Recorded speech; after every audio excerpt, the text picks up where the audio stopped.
नमस्कार दोस्तों, स्वागत है आपका अपने channel Keys to Success Academy में। आज के इस वीडियो में अपन लोक प्रशासन देखेंगे और इसको शॉर्ट नोट से ही देखेंगे अपन, ठीक है, ताकि आप लोग के लिए जल्दी से जल्दी सामने रिवीजन हो जाए और आप लोग को मेंस की तैयारी आपकी अच्छी चल रही होगी मुझे लगता है। और रिवीजन मतलब शॉर्ट नोट से ही करेंगे लास्ट टाइम में तो ज़्यादा अच्छा रहेगा आपके लिए, क्योंकि मल्टीपल टाइम यदि आप देखते हैं किसी भी टॉपिक को तो वो ज़्यादा याद रहता है। तो अपन ने यहाँ पे जो नोट्स बनाए हैं वो शॉर्ट नोट ही बनाए हैं ताकि कम समय में आपके पास ज़्यादा से ज़्यादा कंटेंट आ जाए, ठीक है।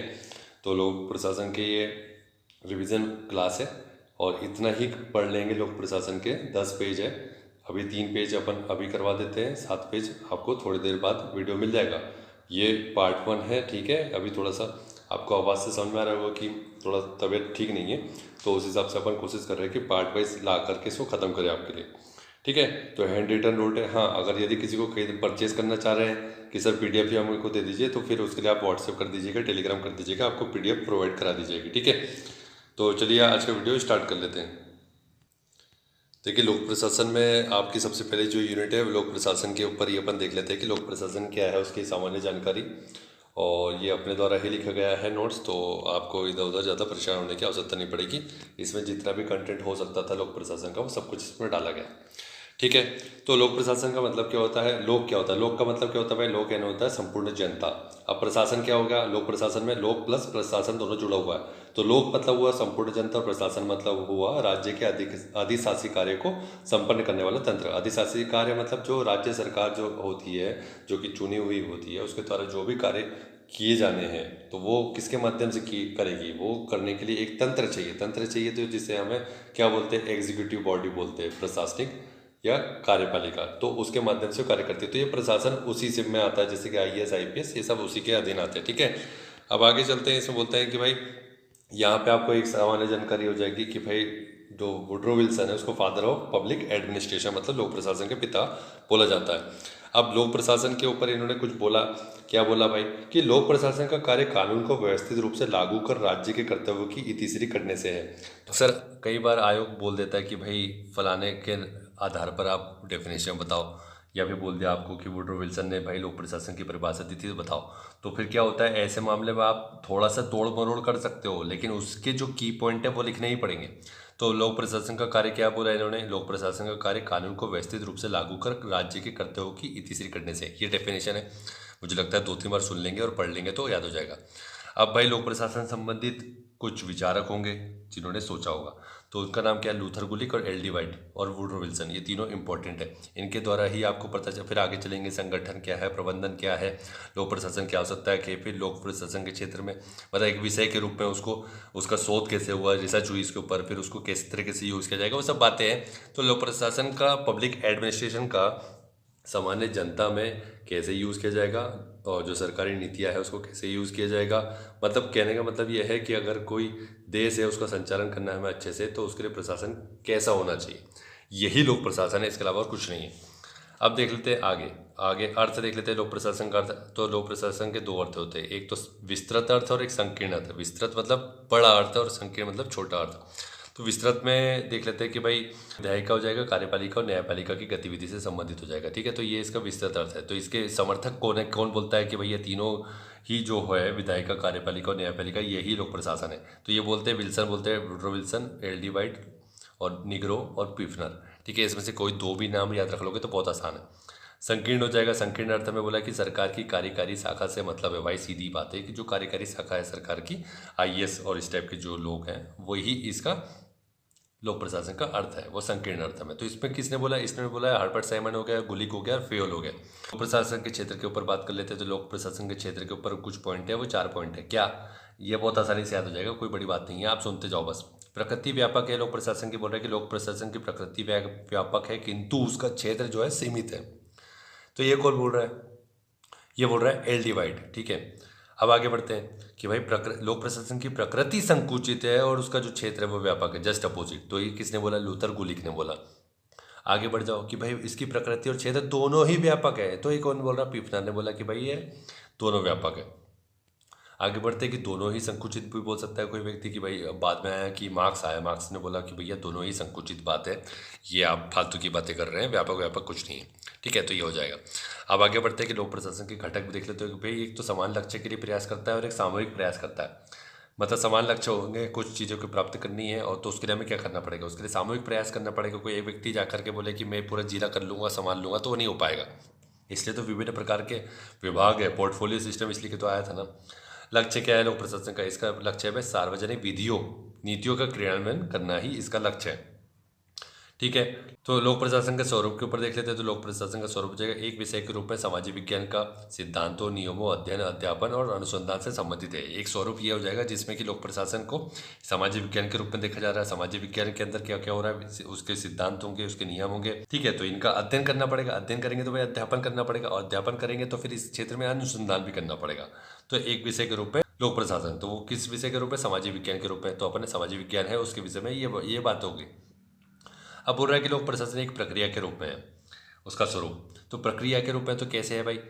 इसमें क्या होता है, सरकारी और प्रशासनिक कार्य होते हैं। ठीक है, तो प्रक्रिया मतलब सरकार जो है वो अपने प्रशासनिक जो भी तंत्र है उसके माध्यम से एक प्रक्रिया के तहत कार्य कराएगी, तो वो उसका एक स्वरूप हो जाएगा। दो प्रकार के स्वरूप हो गए, एक सामाजिक विज्ञान के रूप में और एक प्रक्रिया के रूप में। ठीक है, ये हो जाएंगे, ये बोलने का मतलब है। सहभागिता और संचार को बाधित करती है, ना तो इसमें सहभागिता होती है ना तो इसमें संचार होता है। ठीक है, तो ये किसने बोला भाई? जीएसटी लगा है तो उसने बोला। तो जीएसटी से मतलब जीएस हो जाएगा गुली, एस हो जाएगा साइमन, हर्बर्ट साइमन, और टी हो जाएगा थॉमसन। आगे बढ़ते हैं तो इसमें बोलते थे भाई अगर इसका इस विषय में आपने विचार किया तो इसका कुछ ना कुछ तो महत्व होगा ही होगा। तो वो क्या महत्व है? प्रशासनिक विज्ञान के विकास में सहायक है ये, इसका यही महत्व है। तो और क्या महत्व है इसका कि भाई उत्तरदायित्व का स्पष्ट विभाजन होता है इसके थ्रू। ठीक है, उत्तरदायित्व का स्पष्ट विभाजन होता है। अब एकीकृत दृष्टिकोण देखते हैं कि भाई एकीकृत दृष्टिकोण में क्या है, बात की जा रही है संगठन की। ठीक है, तो यहाँ निर्धारित उद्देश्यों की पूर्ति के लिए ही संगठन का निर्माण किया जाता है और उसके लिए वो कार्य को संपादित करता है। जो समस्त गतिविधियाँ जो होती है वो एक एकीकृत रूप से की जाती है। ठीक है, तो मतलब सभी 8-10 लोग जैसे मान लीजिए एक संगठन में, तो उनको बोलेंगे कि भाई सभी को मिलकर के एक काम करना है। मतलब एक लक्ष्य तो एक ही है लेकिन डिस्ट्रीब्यूट है। ठीक है, तो वो हम एकीकृत रूप से काम कर रहे हैं, सब लोग मिलकर के काम करेंगे तब हम उस बड़े लक्ष्य को प्राप्त कर पाएंगे। जैसे कि इसमें कौन कौन हो सकता है, वही मैंने आपको बताया, लिपिक है, तकनीकी है, श्रमिक और प्रबंधक। मतलब सभी लोग मिलकर काम करेंगे। हमने अगर हमारे बॉस ने एक टारगेट दे दिया है तो हम सबको अलग अलग रूप से बोलेंगे ना कि भाई सब लोग व्यक्ति तो एक जैसा काम नहीं कर सकते, सब अपने अपने क्षेत्र में विशेषज्ञ हैं। तो वो विशेषज्ञता का अपने को यूज़ करना है सभी के अलग अलग, और एक जो काम है जो लक्ष्य है उसको प्राप्त करना है। तो एक ही कराता है इन्होंने बोला। और ये किस प्रकार का, ये बोला कि भाई लोकतांत्रिक है, सहभागी। लोकतांत्रिक मतलब कि चुनावी प्रक्रिया के थ्रू अपन मतलब कर सकते हैं कि भाई हम चुन सकते हैं कि हम मुझे तकनीकी तौर पे ये व्यक्ति ठीक चाहिए, लिपिक के तौर पे ये काम अच्छे कर लेती है मैडम, तो इनको चुन कर लेते हैं। ठीक है, और सहभागी है मतलब सब मिलजुल के काम करते हैं। ठीक है, आगे बढ़ते हैं। प्रबंधन और प्रशासन हो जाता है। क्षेत्रीय संचार रहता है। क्षेत्रीय संचार मतलब कि मान लीजिए अगर यहाँ पे दो पोस्ट है, ए और बी सेम प्लेस पे है, तो इन दोनों का क्षेत्रीय संचार किया जा सकता है। मतलब ये जाकर के इससे बात कर सकता है। अधिकारों के बारे में जागरूक होते हैं, लोकतांत्रिक प्रक्रिया है, और पर्यावरण इसका अच्छा रहता है। ठीक है, दृष्टिकोण कैसा है? ये सुदृढ़ है, बहुत ज़्यादा समस्या है, गलत काम ही नहीं कर रहा है। तो इसके समर्थक कौन है? वाइट है, एल डी वाइट मतलब प्रिफनर है, और निग्रो। तो इसको WPN से याद रखेंगे अपन। ठीक है, तो दो प्रकार का इसका दृष्टिकोण था लोक प्रशासन का। एक प्रबंधकी, प्रबंधन से संबंधित बातें लिख देंगे उसके अंदर अपन। ठीक है, जो बोको जो उदाहरण है वो लिख सकते हो आप, है ना। और एकीकृत दृष्टिकोण लिखना है। एकीकृत आपको मैंने अभी समझा दिया कि सभी लोग मिलकर काम करेंगे, लोकतांत्रिक प्रक्रिया होगी। ठीक है, निष्कर्ष में अपन क्या लिखेंगे? निष्कर्ष में लिखेंगे भाई दोनों दृष्टिकोण के समन्वय से संगठन जो होगा वो कैसा होगा? उपयोगी से साबित होगा। ठीक है, और हम जो लक्ष्य प्राप्त करना चाहते हैं वो प्राप्त कर लेंगे। अब आगे बढ़ते हैं कि लोक प्रशासन की प्रकृति के ऊपर 2021 के मेंस में क्वेश्चन आया। ठीक है, तो लोक प्रशासन की प्रकृति बताना है कि भाई वो कला है या विज्ञान है, या कला विज्ञान दोनों है, या विज्ञान नहीं है। कुछ लोगों ने सबने बोला है कि अलग अलग बोला है, सामाजिक विज्ञान है किसी ने बोला। ठीक है, तो लोक प्रशासन कला या विज्ञान दोनों बोलते किसी ने बोला दोनों नहीं है, तो उसके ऊपर अपन देखेंगे। ठीक है, लोक प्रशासन की प्रकृति के ऊपर बात करते हैं। तो कला, कुछ लोगों ने बोला कला है, कुछ लोगों ने बोला विज्ञान है, किसी ने बोला विज्ञान नहीं, किसी ने बोला सामाजिक विज्ञान है, किसी ने बोला लोक प्रशासन कला और विज्ञान दोनों है। तो सबसे पहले अपन देखते हैं कि लोक प्रशासन कला है। 2021 में सीधा क्वेश्चन पूछा गया है, चार्ल्स वर्थ इससे संबंधित है कला से। तो क्या है ये? इसमें शॉर्ट में लिख लो। क्या मतलब ये है कि समझ लो। यही छाप के आना है, कुछ भी अलग नहीं करना है। लोक प्रशासन कला है तो कला कैसे भाई, अभ्यास की आवश्यकता होती है। या कला है जैसे सिंगिंग है मुझे, तो सिंगिंग अगर मुझे सीखनी है तो उसके लिए अभ्यास करना पड़ेगा। कि खाली मैं एक दिन जाऊँगा और बोलूँगा हाँ और मैं कोई गाना गा दूंगा, क्या अरिजीत सिंह बन जाऊँगा क्या मैं एक दिन में? नहीं बन सकता ना। अभ्यास की आवश्यकता है, विकास प्रक्रिया, परिवर्तनशीलता, सृजनात्मकता, सर्वमान्य सिद्धांत की आवश्यकता होती है यहाँ पे। अभिव्यक्ति का गुण होता है इसमें, प्रत्येक कला का अपना माध्यम और साधन होता है। सिद्धांत और व्यवहार के मध्य अंतर संबंध का बोध कला है। आगे देखते हैं इसमें कि लोक प्रशासन विज्ञान है। तो आपने को देखिए, जो भी चीज़ आप बता रहे हो उसके बारे में एक थिंकर का नाम तो लिखिए, खासकर पब्लिक एडमिनिस्ट्रेशन में, सोशोलॉजी में लिखना ही लिखना पड़ेगा। तो यहाँ पे बता देंगे अपन कि लोक प्रशासन विज्ञान कैसे है, किसके माध्यम से बताएंगे? वुडरो विल्सन और WF विलोवी, ठीक है, इनके माध्यम से बताएंगे। तो यहाँ पे क्या बात की जा रही है? यहाँ पे बात की जा रही है कि भाई व्यवहारिक अनुभवों से विकसित सिद्धांत है लोक प्रशासन। देखिए विज्ञान क्या होता है, विज्ञान में सिद्धांत की आवश्यकता होती है, तो उसी के माध्यम से बोला जा रहा है कि लोक प्रशासन ये विज्ञान कैसे, क्योंकि यहाँ पे व्यवहारिक अनुभव से ही विकसित सिद्धांत है लोक प्रशासन। ठीक है, फिर आगे बोल रहा है कि सीमित पूर्वानुमानिता होती है इसमें, पूर्वानुमान का बहुत कम इसमें योगदान होता है। PRT और CPM दृष्टिकोण का पालन करता है। इसमें क्या होता है, विश्लेषणात्मक और समीक्षात्मक तकनीकों का प्रयोग किया जाता है। अनुसंधान के मध्य आत्मनिर्भरता होती है इसमें, ज्ञान का क्रमबद्ध अध्ययन किया जाता है, वैज्ञानिक पद्धति का प्रयोग किया जाता है, शिक्षण प्रशिक्षण के ऊपर ध्यान दिया जाता है, और प्रबंध का इसमें अभाव होता है। तो लोक प्रशासन एक विज्ञान है, इसके बारे में विलोवी और विल्सन ने क्या बोला ये आपको पता चल गया। ठीक है,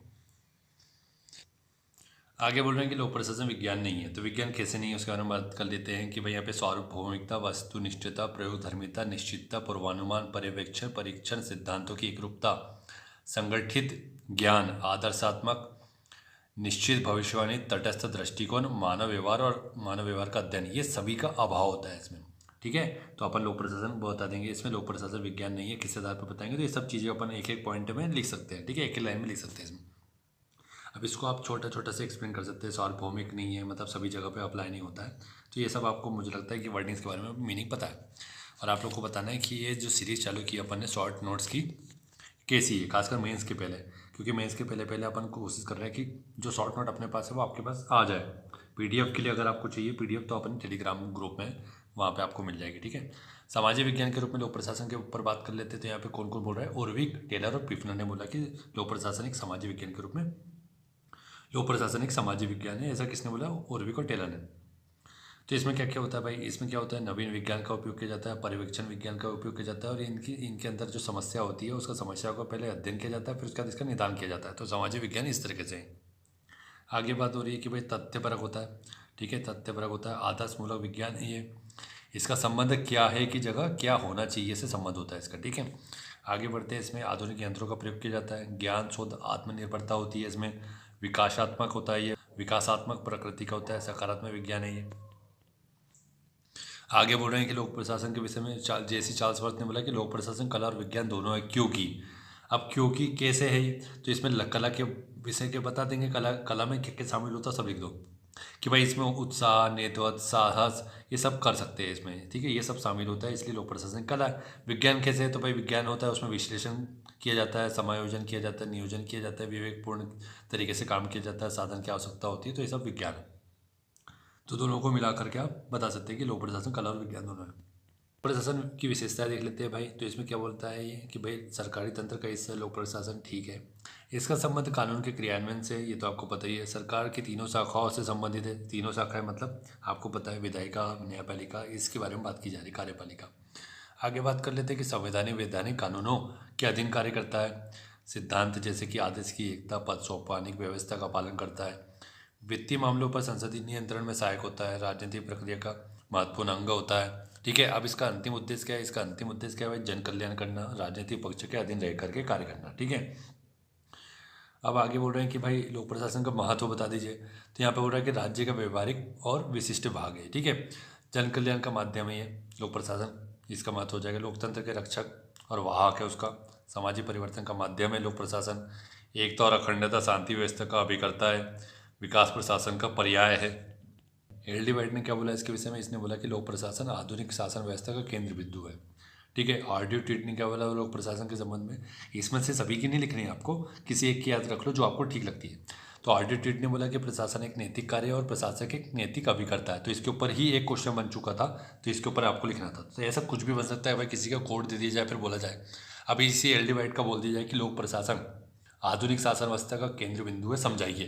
तो आपको चीज़ें पता होनी चाहिए तो फिर लिख पाएंगे आप। अब लोक प्रशासन की आवश्यकता क्यों है भाई? क्योंकि कल्याणकारी राज्य की स्थापना करना चाहते हैं हम, नीति निर्देशक तत्वों को आप इसमें जोड़ सकते हैं। शासन कार्य का संचालन करने के लिए आवश्यक है। आपदा प्रबंधन में आपको पता है कि भाई किसी प्रकार की कोई समस्या हो जाती है, आपदा हो जाती है। अब ओडिशा में जो रेलवे दुर्घटना हुई थी तो उसके लिए प्रशासन ही आगे आया था ना। फिर आगे है कि सामाजिक आर्थिक विकास के लिए इसका उपयोग किया जाता है। नेहरू ने क्या बोला इसके विषय में? नेहरू जी ने बोला कि लोक प्रशासन सभ्य जीवन का संरक्षक ही नहीं अपितु सामाजिक न्याय तथा परिवर्तन का साधन भी है। तो ये इसके विषय में नेहरू ने बोला। अब ये आपको पता है कि 3 मार्का में पूछ सकता है कि किसने बोला है ऐसा, तो ये आपको पता होना चाहिए। अगर पता है तो लिख पाएंगे, नहीं तो फिर कुछ भी फिर लिखने से अच्छा है कि कुछ ना लिखे। वैसे कुछ लोग की अप्रोच होती है कि भाई कुछ भी लिख दो, तो ठीक है, आपकी इच्छा है वो। अगला देख लेते हैं अपन इसमें कि निजी प्रशासन। निजी प्रशासन क्या होता है, इसकी डेफिनेशन आपको पता होनी चाहिए कि भाई वह प्रशासन जो सीमित उद्देश्य को ध्यान में रखते हुए पूर्णतः लाभ के लिए संचालित किया जाता है, उसको क्या बोलते हैं? निजी प्रशासन। इसका उद्देश्य क्या होता है? लाभ अर्जन करना एकमात्र इसका उद्देश्य होता है। और जैसे कि आप अगर इसमें एग्जाम्पल पूछा जाए तो इसका एग्जाम्पल आप ले सकते हैं TCS का प्रशासन या अमेजन जो कंपनी है ई-कॉमर्स, उसका प्रशासन ले सकते हैं। अब निजी प्रशासन की आप कुछ विशेषताएं बता दीजिए उसमें कि भाई इसका अंतिम उद्देश्य क्या है? लाभ अर्जन करना। संचालन क्या है? संचालन छोटे और सरल संगठनों के द्वारा इसका संचालन किया जाता है। निजी नियमों से प्रभावित होते हैं। स्वरूप कैसा है इनका? गैर राजनीतिक होता है। इनको राजनीति से बहुत ज़्यादा मतलब नहीं होता है। उपभोक्ता के प्रति अधिक उत्तरदायित्व होता है इनका। गोपनीयता अधिक होती है। कार्यकुशलता, मितव्ययिता, लोचशीलता अधिक होती है। तकनीकी प्रधान होते हैं। समय अनुरूप परिवर्तन क्षमता होती है इसमें। उपभोक्ता की रुचि और उसकी मांग और अपेक्षाओं को पूरा करते ही है। ठीक है, अपेक्षा के अनुरूप मतलब उपभोक्ता की रुचि, मांग और अपेक्षा के अनुरूप गतिविधियां करते हैं और गतिविधियों में परिवर्तन करते हैं। अस्थायी अस्तित्व होता है। प्रतिस्पर्धा बहुत ज़्यादा होती है। ये इसकी अपनी विशेषता हो जाएगी निजी प्रशासन की। लोक प्रशासन और निजी प्रशासन में समानताएं अगर पूछी जाए तो क्या हो जाएगी? तो इन दोनों में समानता है। इसके विषय में कौन कौन क्या क्या बोल रहा है? फ्योल और उर्विक ने बोला कि भाई दोनों समान है। तो समान कैसे? उद्देश्य तो किसी निश्चित उद्देश्य के लिए संगठित होते हैं। प्रशासन की समान तकनीक के ऊपर कार्य करते हैं। प्रशासनिक सिद्धांतों पर आधारित होते हैं। अनुसंधान तकनीक होती है इनकी, अनुसंधान और तकनीकी पर आधारित होते हैं। जनसंपर्क का माध्यम होता है इनमें। अधिकारों के उत्तरदायित्व होते हैं। कार्मिक व्यवस्था और विकास प्रगति। ठीक है, जनसंपर्क का माध्यम होता है इसमें। अधिकारों के प्रति उत्तरदायित्व होता है। कार्मिक व्यवस्था की उचित व्यवस्था होती है कार्मिकों के लिए। विकास और प्रगति के लिए कार्यरत होते हैं। अब बात कर लेते हैं कि लोक प्रशासन और निजी प्रशासन में अंतर लिख दीजिए। तो अंतर इसी हिसाब से लिखना है हमेशा कि यहाँ पर आप आधार डालेंगे कि किस आधार पर हम अंतर बता रहे हैं। ठीक है, फिर आप यहाँ लोक प्रशासन और निजी प्रशासन लिख दीजिए और फिर अपने चले आइए। ठीक है, तो इसमें अपन देख लेते हैं कि भाई कार्यक्षेत्र देख लो, इसका विस्तृत होता है लोक प्रशासन का, और निजी प्रशासन का देखते हैं कि यहाँ सीमित होता है। तो पहले लोक प्रशासन फिर निजी प्रशासन, खाली सुनते रहिए तो आपको याद हो जाएगी चीज़ें। स्वरूप कैसा है? स्वरूप है लोक प्रशासन का राजनीतिक है, निजी प्रशासन का निजी है। उद्देश्य क्या है? एल डिबेट के अनुसार लोक प्रशासन का उद्देश्य जन कल्याण करना है। और लाभार्जन निजी प्रशासन का क्या है? एन के श्रीवास्तव के अनुसार संस्था का प्रशासन ही इसका, एन के श्रीवास्तव के अनुसार क्या है? लाभार्जन करना। ठीक है, नेक्स्ट है, इसको आप जोड़ सकते हैं, डेफिनेशन में ले सकते हैं। ठीक है, एन के श्रीवास्तव की डेफिनेशन की संस्था का प्रशासन ही निजी प्रशासन है। ठीक है, आगे बढ़ते हैं कि उत्तरदायित्व की बात कर लेते हैं कि उत्तरदायित्व लोक प्रशासन का जनता के प्रति होता है, वहीं पे उपभोक्ता के प्रति निजी प्रशासन में होता है। नियंत्रण की बात की जाए तो संविधान और विधायिका के अधीन होता है लोक प्रशासन, और निजी प्रशासन स्वतंत्र होता है और स्वयं के नियम के आधार पर कार्यरत होता है। संगठन की प्रकृति कैसी होती है? भाई लोक प्रशासन में विस्तृत और जटिल होती है, वहीं पे देखा जाए निजी प्रशासन में छोटी और सरल होती है। पद सौंपनिक व्यवस्था की बात की जाए तो यहाँ पे लोक प्रशासन में कठोरतापूर्वक लागू होती है यह व्यवस्था, और लचीलापन होता है निजी प्रशासन में। वित्तीय नियंत्रण की बात की जाए तो बाह्य और संसद दोनों इसके ऊपर नियंत्रण रखती है वित्तीय तौर पर। बात की जाए निजी प्रशासन में तो आंतरिक रूप पे इनका एक मंडल बोर्ड होता है, वो इसके ऊपर नियंत्रण रखता है। नौकरशाही की बात की जाए तो लोक प्रशासन में लाल फीताशाही बहुत ज़्यादा होती है, और ये निजी प्रशासन लाल फीताशाही से मुक्त होता है। परिवर्तनोन्मुखी की बात की जाए तो यहाँ पर भाई लोक प्रशासन सने मतलब धीरे धीरे परिवर्तन होता है यहाँ पे, और यहाँ पे ये निजी प्रशासन में शीघ्र परिवर्तन हो सकता है। आचार संहिता की बात की जाए तो कठोरतापूर्वक पालन किया जाता है लोक प्रशासन में, वहीं बात की जाए निजी प्रशासन में तो लचीलापन होता है। ठीक है, तो यहाँ पे मुझे लगता है कि बहुत सारे पॉइंट बता दिए अपन ने। इतने पॉइंट में से आपको सिर्फ 6 पॉइंट याद रखने हैं। देखिए 50 शब्द में पूछेगा वो, 50 शब्द में आपको 5 लाइन लिखनी है, और ज़्यादा से ज़्यादा आप एक 6 लाइन लिख दो। अगर वो पूरा पेज दे रहा है तो भी आपको 6 ही लाइन लिखनी है, और अगर आधा पेज दे रहा है तो फिर तो आपको पता है कि उतना लिखना ही लिखना है। तो साइकोलॉजिकली आपके साथ खेला जाता है और कुछ भी नहीं है। ठीक है, 50 शब्द की समय सीमा देखो, सीधी बात लिखा है वहाँ पे क्वेश्चन में, साफ शब्दों में लिखा 50 शब्द, तो फिर उसके लिए अनावश्यक कुछ भी सोचने की आवश्यकता नहीं है। तो यहाँ पे अपन ने जितने पॉइंट बताए 50 शब्द से भी ऊपर।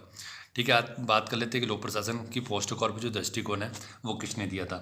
वो लूथर गुलिक ने दिया था। अब वो क्या है उसके बारे में जानकारी देख लेते हैं। तो विकास प्रशासन में प्रासंगिक है ये पोस्ट कॉर्प दृष्टिकोण और लोक प्रशासन के क्षेत्र से संबंधित विचार है। ठीक है, ये लोक प्रशासन का पोस्ट कॉर्प दृष्टिकोण है वो किससे संबंधित है? प्रशासन का प्रबंध संबंधित दृष्टिकोण है पोस्ट कॉर्प दृष्टिकोण। तो पोस्ट कॉर्प की आपको फुल फॉर्म पता होना चाहिए, पी से क्या है और सबसे क्या क्या है वो देख लेते हैं अपन। ठीक है, तो इसको आप ऐसे ही लिख दीजिएगा जा करके, तो इतने में काम हो जाएगा। होगा प्लानिंग को हिंदी में एक आगे डैश मार के लिख दीजिए। नियोजन तो क्या है? नियोजन पहला है ये। ठीक है, तो यहाँ पे क्या है कि पहली क्रिया है ये। ठीक है, पहली क्रिया और कार्य की रूपरेखा बनाना इसका काम है। ऑर्गेनाइजेशन का मतलब हुआ संगठन, तो ये क्या हो जाएगा? कार्य विभाजन।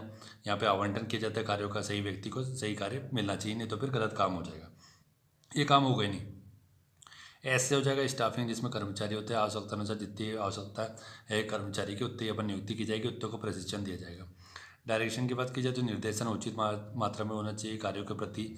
आपको कार्य कैसे कार्य करवाना है उसके लिए निर्देशन यथाउचित और सही तरीके से दिए जाने चाहिए, मतलब स्पष्ट होने चाहिए। समन्वय की बात कर लेते हैं। सी से कोऑर्डिनेशन हो जाएगा, उसका मतलब वो समन्वय। तो कार्मिक और इकाई और प्रबंधक के मध्य में समन्वय होना चाहिए। ठीक है, रिपोर्टिंग की बात की जाए तो प्रतिवेदन नहीं करेंगे तो कैसे काम चलेगा? तो उच्च का निम्न के अधिकारों के और कार्यों को आदेश प्रेषित किए जाना, मतलब उच्च और निम्न अधिकारी जो होते हैं अधिकारी उनके मध्य कार्यों को और आदेशों को प्रेषित किए जाना, रिपोर्टिंग उससे संबंधित है।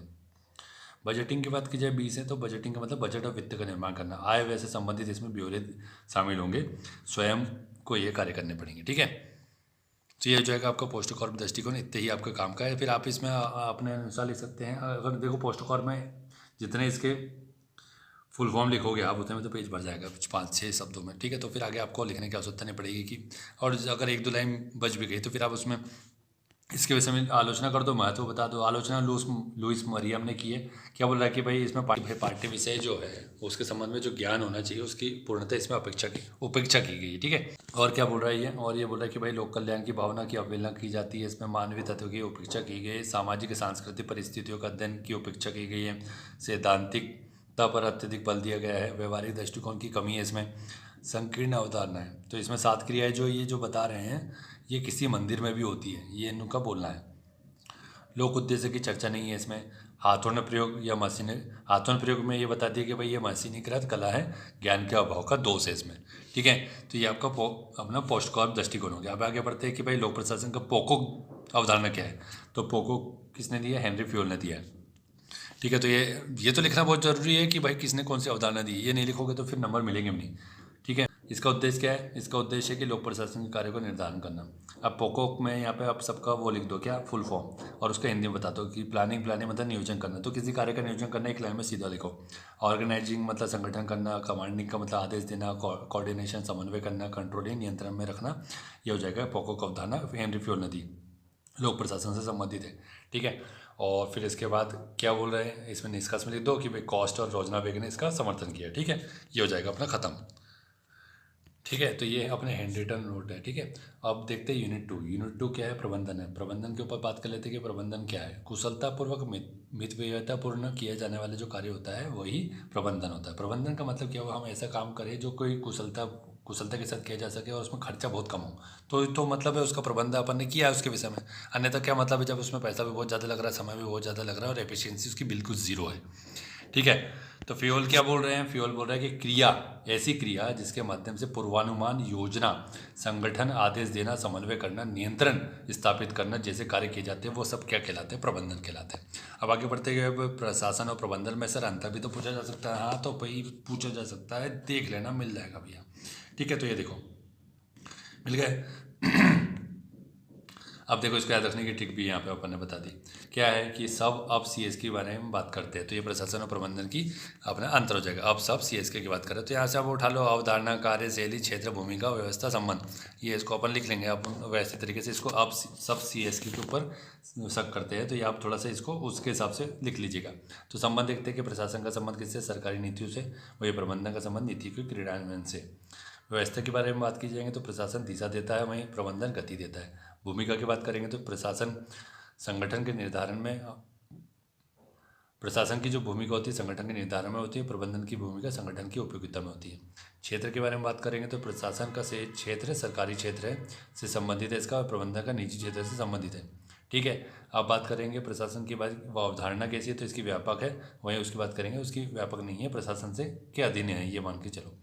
ठीक है, तो ये हो जाएगा इसके बारे में। अब कार्य देख ले तो इसके, तो भाई प्रशासन का कार्य क्या है, संगठन के शीर्ष पर रह करके निर्देशन का कार्य करना, ये इसका कार्य। और बात कर ले प्रबंधन की तो भाई नेतृत्व करना, मार्गदर्शन करना, उच्च का निम्न स्तर पर कार्य करना, ये इसका प्रबंधन का कार्य है। ठीक है, अब प्रबंध की कला, जैसे अपन ने लोक प्रशासन की प्रकृति पढ़ी थी, अभी अपन यहाँ पे प्रबंध की प्रकृति भी देखेंगे कि प्रबंध क्या चीज़ है। क्या चीज़ है मतलब कला है कि विज्ञान है कि विज्ञान नहीं है, तो इसके बारे में सभी ने कुछ ना कुछ बोल दिया है, तो अपन देख लेंगे कि भाई किसने क्या क्या बोल दिया है थोड़ा थोड़ा।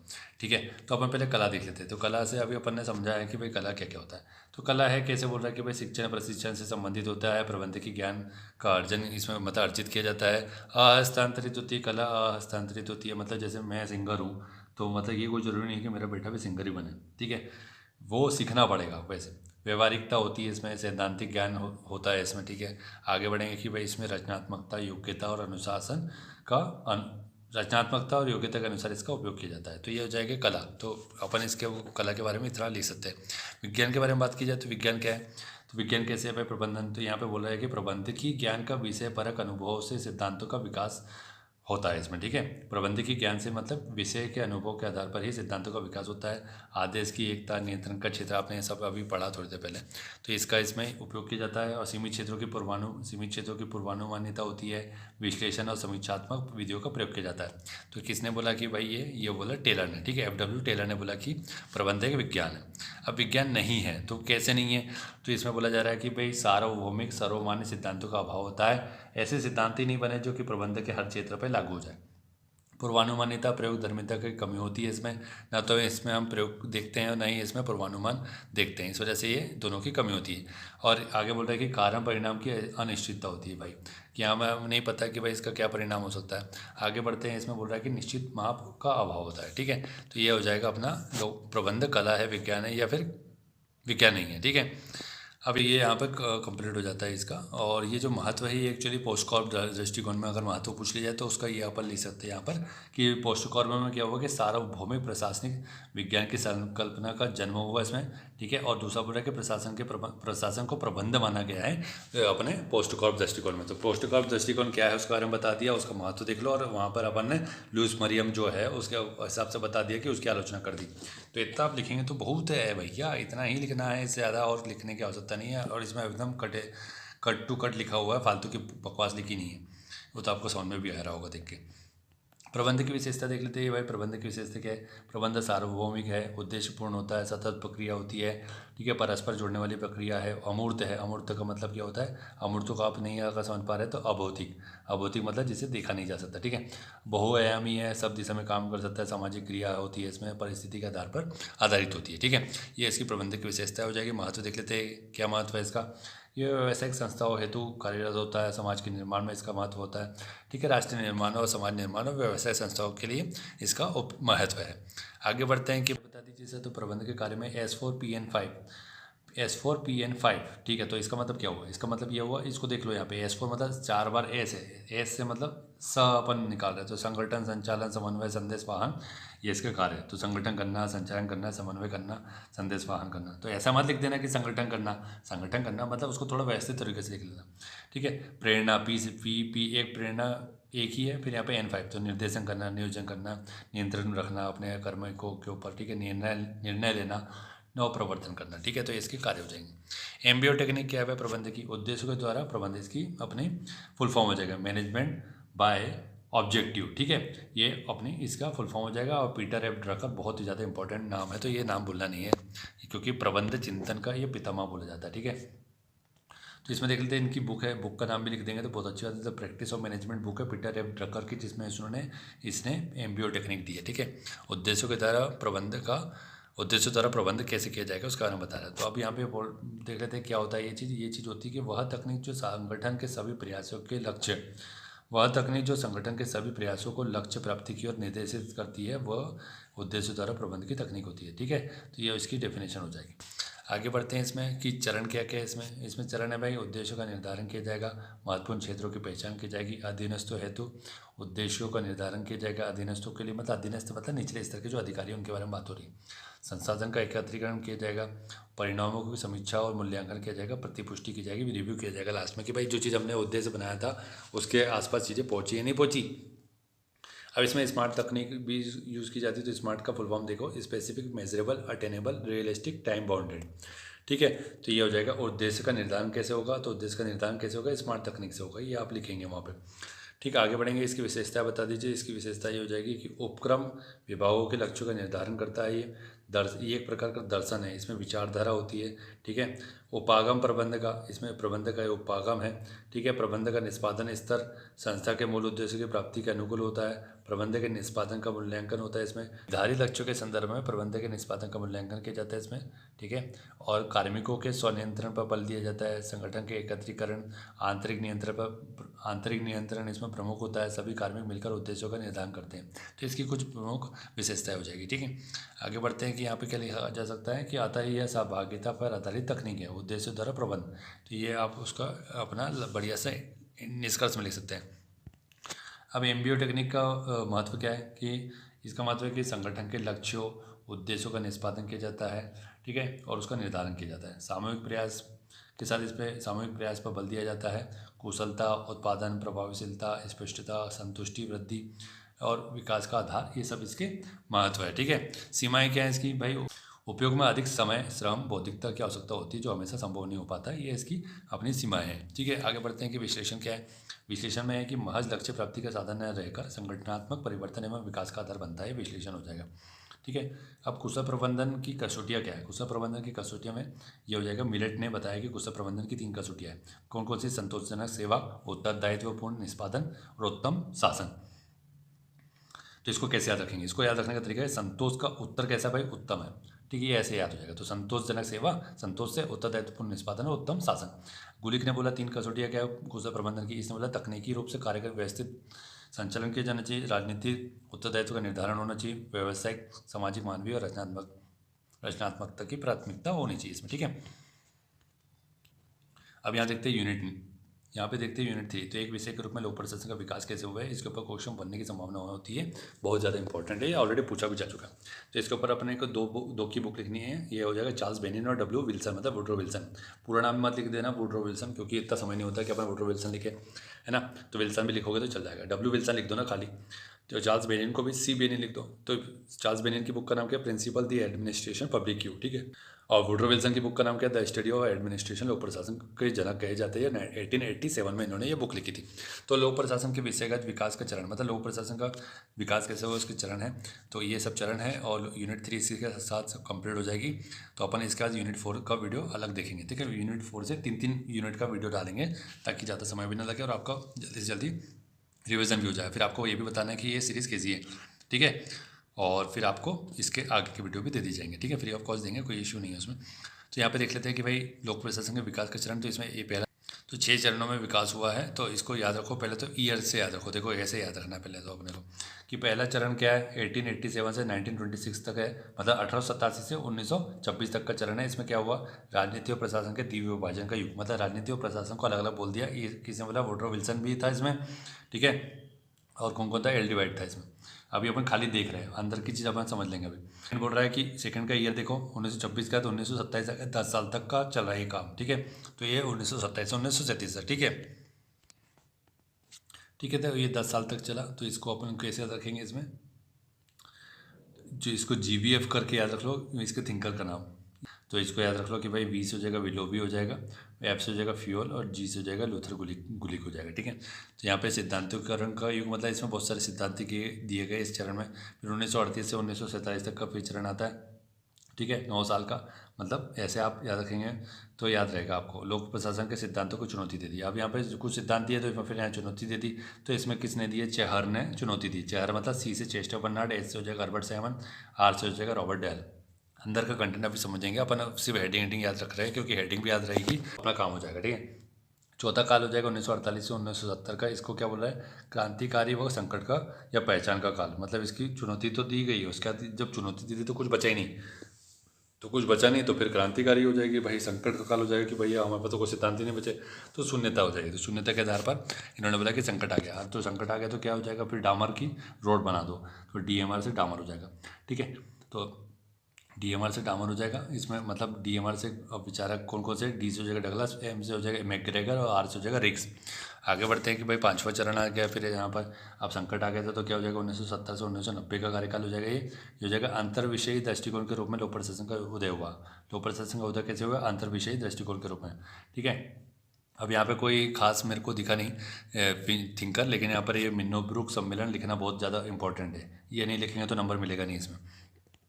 ठीक, चरण 1990 से लेकर अब तक का है, और यहाँ पे नौ लोक प्रबंधन या नौ लोक प्रशासन का युग बोला जाता है इसको।